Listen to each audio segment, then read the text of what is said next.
Hi സുഹൃത്തുക്കളെ, പുതിയ വീഡിയോയിലേക്ക് നമസ്കാരം. 7 ദിവസം പോർച്ചുഗലിൽ നിൽക്കുന്നതിൽ രണ്ടാമത്തെ ദിവസം അർഗാവ് പോർച്ചുഗലിലെ സീനുകളാണ് കാണിക്കുന്നത്. ഇത് പ്രായ ഡി റോക്ക എന്ന് പറയുന്ന ഒരു മനോഹരമായിട്ടുള്ള സതേൺ പോർച്ചുഗലിലുള്ള അൽഗാർവിലുള്ളൊരു ബീച്ചാണ്. മനോഹരമായ അപ്പാർട്ട്മെൻറ്റുകൾ, ഹോട്ടലുകൾ, റെസ്റ്റോറൻറ്റുകൾ എല്ലാം ഉൾപ്പെടെയുള്ള, നമ്മുടെ നാട്ടിലെ പോലെ വലിയ നിയന്ത്രണങ്ങളൊന്നുമില്ല ഇവിടെ. എല്ലാം ടൂറിസമാണ് പ്രധാന സംഗതി. നല്ല ബീച്ച് ഇത് കണ്ടില്ലേ, പിന്നെ റോക്ക് വാക്ക്, അതിൽ കൂടെ പോയി കഴിഞ്ഞാൽ നമുക്ക് പിന്നെ ടെലസ്കോപ്പൊക്കെ ഉണ്ട്, അതിൽ കൂടെ കാണാം ദൂരെ ഉള്ള സംഗതികളൊക്കെ. വളരെ മനോഹരമായിട്ടുള്ള ഒരു ബീച്ചാണ്. എങ്ങനെ അതിനെ വർണ്ണിക്കണമെന്ന് തന്നെ അറിയാൻ വയ്യ. ഞങ്ങൾ താമസിക്കുന്നിടത്ത് നിന്ന് ഒരു 500 മീറ്ററിനകത്തേ ഉള്ളൂ ബീച്ച്. പോർച്ചുഗൽ എന്ന് പറഞ്ഞാൽ വളരെ ഫേമസ് ആയിട്ടുള്ള ഒരു ബീച്ചാണ്. പോർട്ടമയോ എന്ന സ്ഥലത്താണ് ഈ ബീച്ചുള്ളത്. അതുപോലെ അർഗാർവ് എന്ന് പറയുന്ന സ്ഥലത്തിലാണെന്ന് ഞാൻ നേരത്തെ പറഞ്ഞു. അതുപോലെ 1-2 കിലോമീറ്റർ, 1 കിലോമീറ്റർ പോലെ 2 കിലോമീറ്റർ വരെ നീളത്തിൽ നല്ല ഗോൾഡൻ മണലൊക്കെ ഉള്ള ഞാൻ അത് ആദ്യം വെച്ചേക്കുന്ന അൽഗാർവ് ബീച്ചിലെ മണലാണ് ആദ്യം വെച്ചേക്കുന്നത്. നല്ല മണലൊക്കെ ഉള്ള നല്ല ലൈം സ്റ്റോൺ കണ്ടില്ലേ, കെട്ടിടങ്ങൾ പോലെ ലൈം സ്റ്റോൺ നിൽക്കുന്നത്, ലൈം ഓറഞ്ച് ചുവപ്പോടെ ചേർന്ന ലൈം സ്റ്റോണുകളൊക്കെ ഉള്ള വളരെ നല്ല സിനിമ ഷൂട്ടിങ്ങിനൊക്കെ പറ്റുന്ന രീതിയിലുള്ളൊരു ബീച്ചാണ്. കണ്ടിരിക്കേണ്ട രീതിയിലുള്ളൊരു ബീച്ചാണിത്. വൃത്തിക്ക് ബ്ലൂ ടാഗ് സ്റ്റാറ്റസ് കിട്ടിയ ഒരു സ്ഥലമാണെന്ന് ഇതിൻ്റെ ഹിസ്റ്ററിയിൽ രേഖപ്പെടുത്തിയിട്ടുണ്ട്. എപ്പോഴും ക്ലീൻ ചെയ്യുന്ന ആളുകളും സിറ്റി പോലീസും എല്ലാം ഉണ്ട്. എൻ്റെ കൂടെ വന്ന സുഹൃത്താണ് ഇത് അങ്ങനെ ഞങ്ങൾ നല്ലോണം എൻജോയ് ചെയ്തൊരു ബീച്ചായിരുന്നു. അവസാനം പിന്നെ നടക്കാനും ഒക്കെ പോകാൻ തുടങ്ങി.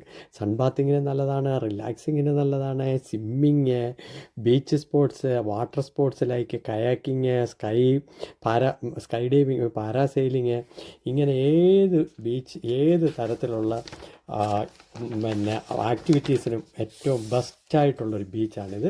തടി കൊണ്ടുണ്ടാക്കിയ നടപ്പാത ഞാൻ പറഞ്ഞില്ല, മനോഹരമായ കടൽക്കാഴ്ചകളും കണ്ട് നടക്കുന്നത് നയനാനന്ദകരമായിട്ടുള്ളൊരു അനുഭവമാണ്. അത്ര നല്ലൊരു സ്ഥലമാണ്. അതുപോലെ നൈറ്റ് ലൈഫുണ്ട്, ഫുഡ് സീനുകളുണ്ട്, ബീച്ച് ബാറുകളുണ്ട്, റെസ്റ്റോറൻറ്റുകളും കഫേകളും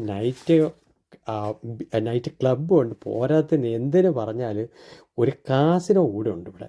അത്ര മനോഹരമായിട്ടുള്ളൊരു ബീച്ചാണ്. ചുരുക്കി പറഞ്ഞാൽ പ്രകൃതി ദത്തമായ ഭംഗിയും സിറ്റി ബീച്ചിൻ്റെ ഉത്സാഹവും കൂടെ ഒത്തിണക്കി ആസ്വദിക്കാൻ പറ്റിയ ഉത്തമമായ ഒരു സ്ഥലമാണ് പ്രായ ഡി റോക്ക എന്ന് പറയുന്ന ബീച്ച്. അമേസിങ് എന്ന് പറഞ്ഞാൽ അബ്സല്യൂട്ട്ലി അമേസിങ് എന്നുള്ളൊരു വേർഡല്ലാതെ ഉപയോഗിക്കാൻ പറ്റത്തില്ല. ഞങ്ങൾ എൻജോയ് ചെയ്തെന്ന് പറയാൻ, ഞങ്ങൾ മിക്ക സമയം എപ്പോൾ ഒഴിവുണ്ടോ 5 മിനിറ്റ് നടക്കാനേ ഉള്ളൂ, 500 മീറ്ററേ ഉള്ളൂ. ഞങ്ങൾ വന്ന് അവിടെ റെസ്റ്റ് എടുക്കുമായിരുന്നു. സമയം ഭേദമന്യേ ഏത് സമയത്തും എപ്പോഴും വേണേലും ഇപ്പോൾ അതാണ് യൂറോപ്പിലെ ബീച്ചുകളുടെ പ്രത്യേകത. നമ്മുടെ കണക്ക് ഇത്ര സമയമൊന്നുമില്ല.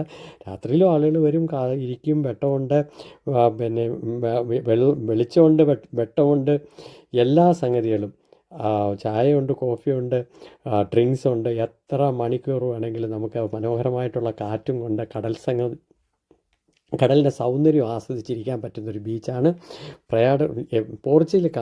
സന്ദർശിക്കുന്നവർ ഉറപ്പായിട്ടും പോകണം. ഞങ്ങൾ ഡബ്ലിനിൽ നിന്നാണ് ഞങ്ങൾ പോർച്ചുഗൽ കാണാനായിട്ട് പോയത്. വളരെ ചുരുങ്ങിയ ചിലവിൽ പോയ ട്രിപ്പ്. കണ്ട ഗോൾഡൻ മണൽ എന്ത് രസമാണെന്ന് നോക്കി, എന്തോ ഒരു രസമാണ്.